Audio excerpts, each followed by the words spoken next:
I'm Zach Gibbs, co-founder and CEO of The Shade Store. Zach, thank you for joining today. I'm so excited to go through and hear about your story and the journey behind The Shade Store and how you got here today. Great. Well, thanks for having me on. Excited to be here. I started The Shade Store about 17 years ago with my two brothers and cousin, and this was really a spin-off of something that we had been doing for a while and doing it pretty well, just at a local level, though, here in different pockets of Westchester, New York, where my oldest brother had a store up here, which is where I am right now. My middle brother had a little, maybe 600 square foot store down in Soho.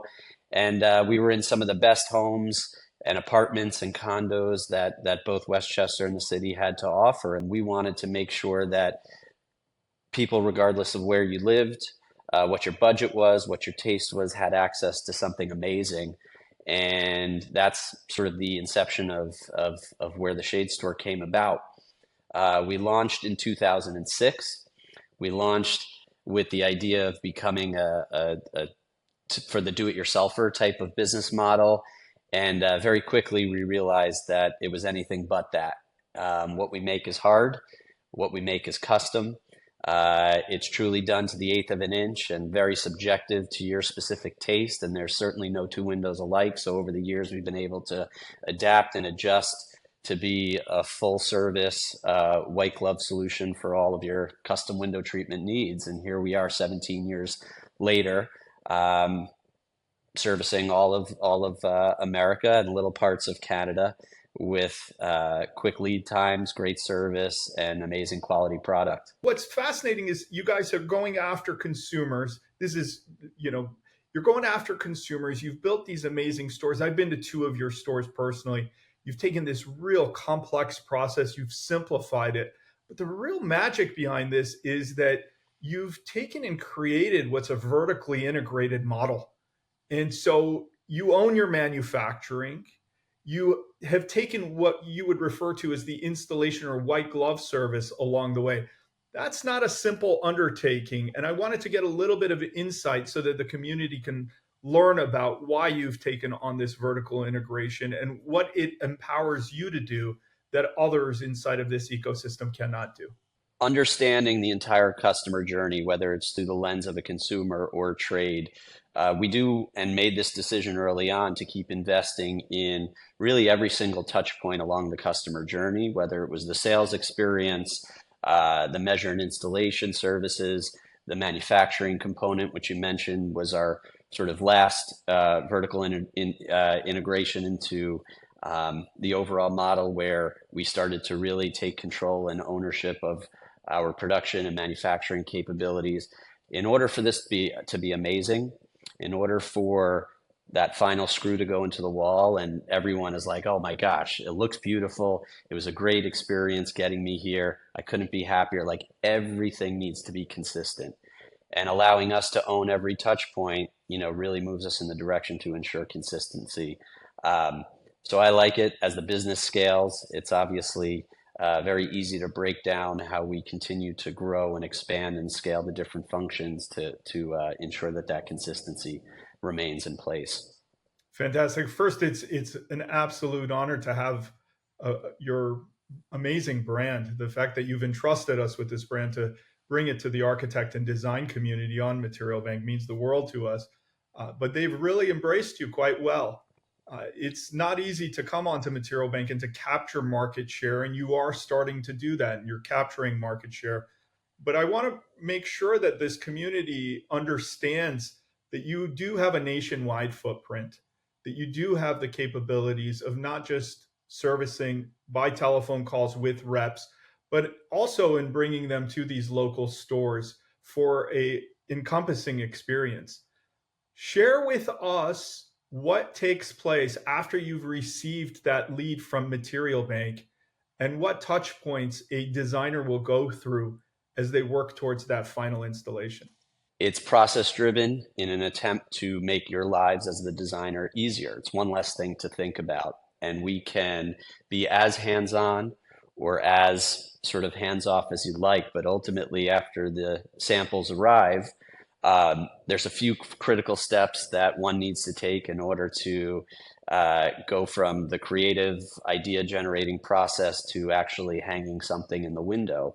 We have a pretty deep library of custom capabilities that even once you exhaust that list, we can go above and beyond. I like to think that anything you can dream of, we can make, and that is the flexibility we have within our workrooms here in the US, which is pretty cool. We have the ability to go above and beyond and get to the nitty gritty details that one needs in an amazing design project.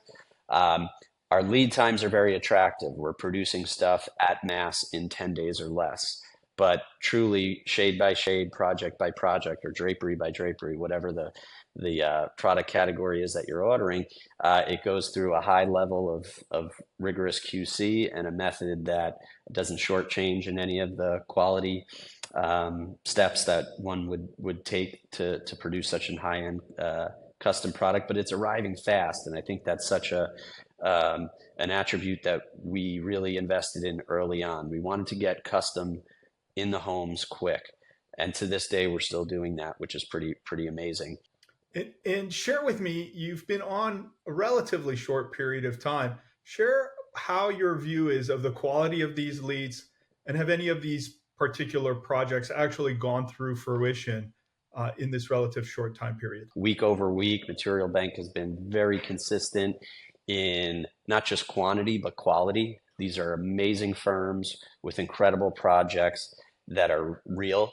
And to us and the people behind the scenes who are engaged with these projects, they're awesome. So we couldn't be happier.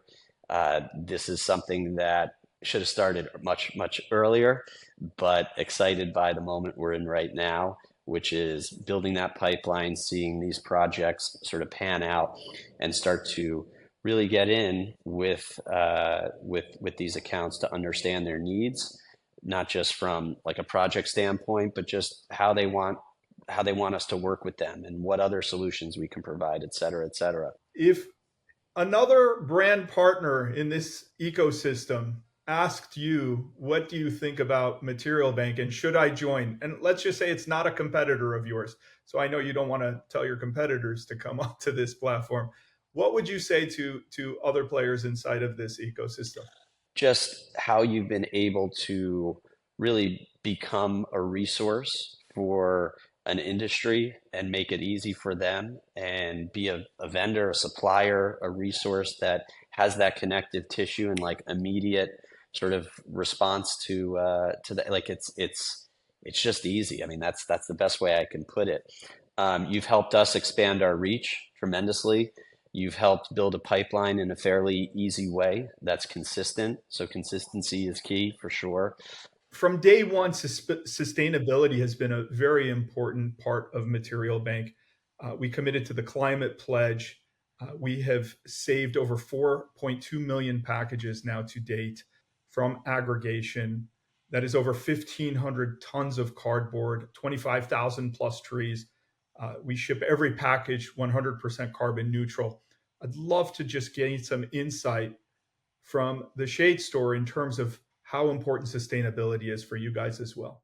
From the materials that we are sourcing, the natural fiber, where it's made, contents in general, eco-friendly. There's specific collections within our line that are made from recycled materials. All of that goes into product dev consideration for sure.